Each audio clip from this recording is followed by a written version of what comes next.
work. But you were talking about Pharma, Rahul. Anuj, story baki hai, Pharma. That's what you're saying. Yes, actually, you know what, I've done some numbers, and I'll tell you what, I'm not really looking at the fundamental triggers why Pharma is rallying. I think Ekta's done that, and I don't want to sort of revisit something which she has already beautifully explained. So let me take a view at something which I called an alternate take on Pharma. This is the rise of a sector which, of course, at one point was one of the biggest sectors in India. Now, look at what Indian Pharma is right now. We may talk about 1 week rally.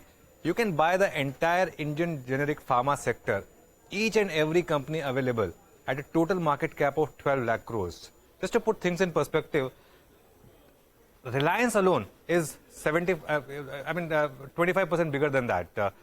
This 12.17 lakh crores is less than 75% of Reliance. This 12.17 lakh crores is also TCS market cap. So you buy one company, TCS, in that market cap, you have the entire Indian pharma sector which is available to you. That's the number. Now, just to go back, there was a time in 2015 when pharma's weight in Nifty was 7.3%. Look at where it's fallen to now, just about 4.3%. This is a case of serious under-ownership that you have in the pharma space, and for good reason. Look at what these stocks have done. Now, this is Sun Pharma. The price in 2015 was 1140. Look at what market has done from 2015. The index itself has doubled. Sun Pharma still at 1140. Dr. Reddy's from 4200 to 5600. Cipla, you can say, has moved in line with market. Maybe it's slightly better than the other peers, from 750 to 1170. Look at Lupin, which at one point used to be one of the biggest stocks, from 2100. And this is after the recent rally, where Lupin has moved from 700 to 1000. Still, it's half of what it was in 2015. The only exception is Divi's, but that's a different kind of a stock altogether. We know that.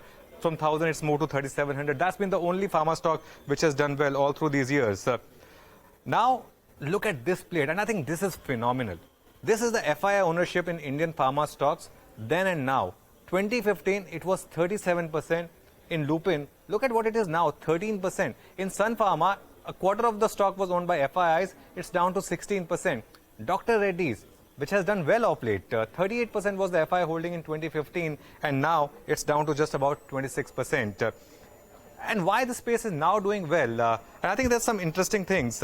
If you look at what these companies will do, and I'll give some credit to Rahul here for helping me on this. All the listed pharma companies will generate free cash flow for first time after many years in FY24 and FY25. Cipla, Dr. Reddy's and Sun Pharma, they'll generate 3,500 to 10,000 crores of free cash flow over the next couple of years. And one final point, just look at how these companies are stacked up versus their average valuations. Lupin is trading at 26 times. The 5-year average is 43 times. Of course, the 5-year average has been distorted because Lupin's earnings have been quite bad over the last 5 years. Cipla as well is at a discount to its peers, to its 5-year average.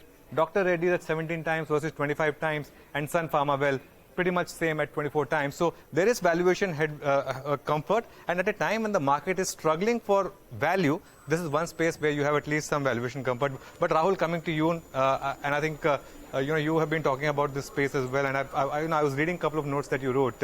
What do you make of this space, and what would be your preferred picks here?